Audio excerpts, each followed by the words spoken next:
Once upon a time, there was a boy who had an insatiable passion for catching bugs. He would spend hours searching and exploring in order to find the rarest of creatures, but he soon realized that his obsession wasn't just limited to entomology.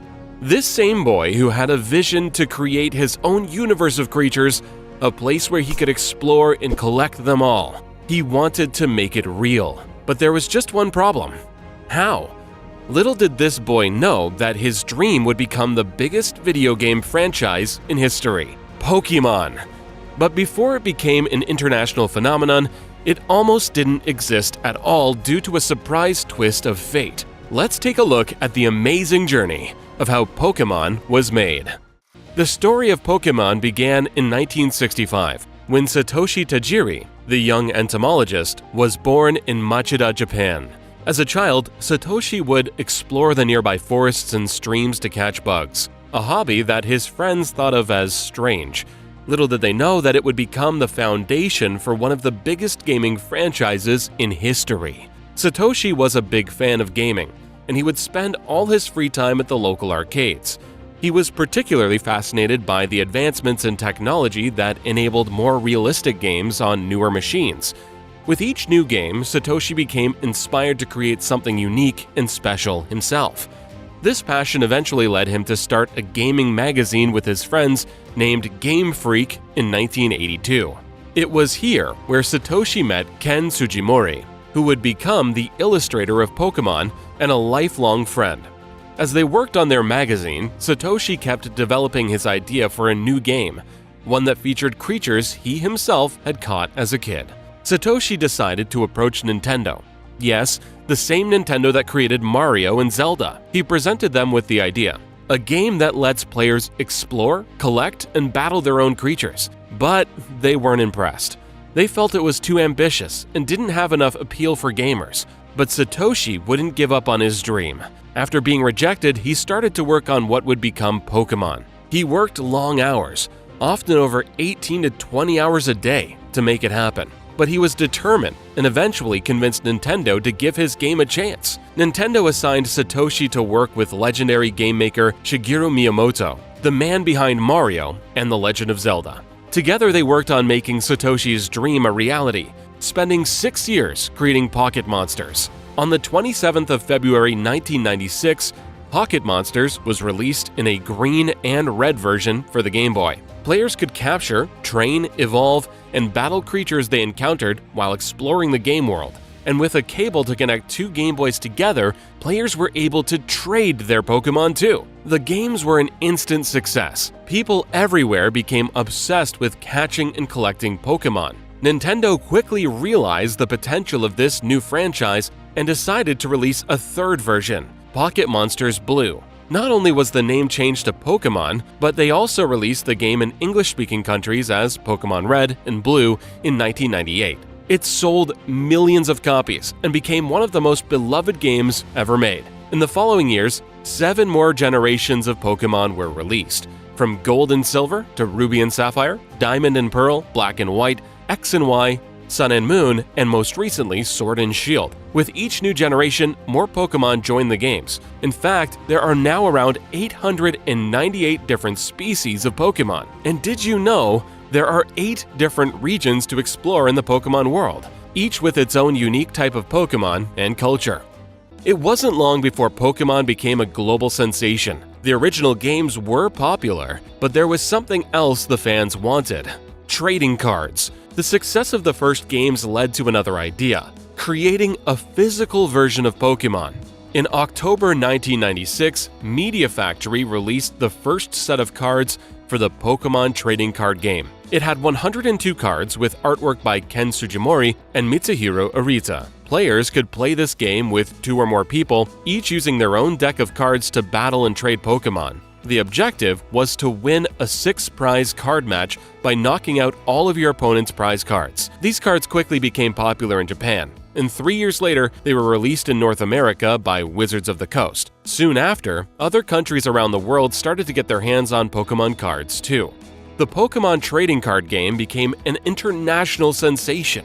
People everywhere were now able to collect and battle with physical Pokémon cards. It was the perfect way for people who loved the games to bring their passion outside of the virtual world. And beyond anyone's imagination, the most expensive single Pokémon card to sell at auction was a first edition holographic Shadowless Charizard card, which sold for a whopping $369,000, or around £262,000 in 2020.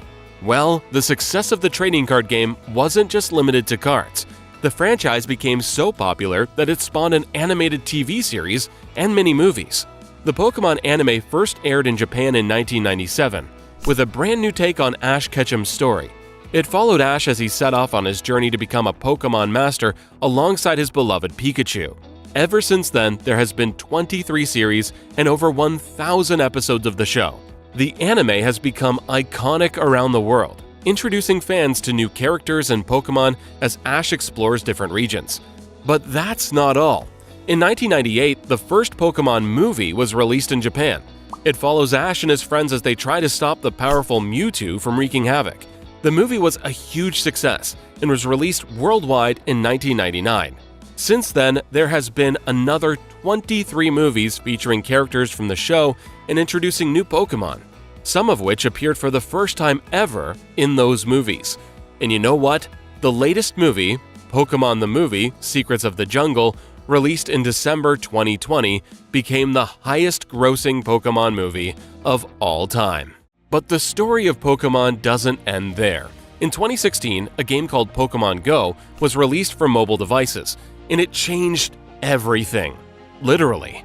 The game used augmented reality technology to make it seem like the Pokémon were all around us in the real world. Players could now explore their neighborhood looking for virtual monsters. It was the perfect way for people to reconnect with each other while exploring their city and hunting down Pokémon. Pokémon Go became an instant success. It smashed download records around the world and has since been downloaded more than 1 billion times. A year later, the game was released on Apple Watch, and it was now even easier to play. Just 2 years after Pokémon Go launched, Nintendo released remakes of the original games, Pokémon Red, Blue, and Yellow, as Let's Go Eevee and Let's Go Pikachu for the Nintendo Switch. The game incorporated elements from Pokémon Go, such as using the Switch controllers to throw Pokeballs and using a special Pokeball controller to take your Pokémon for walks.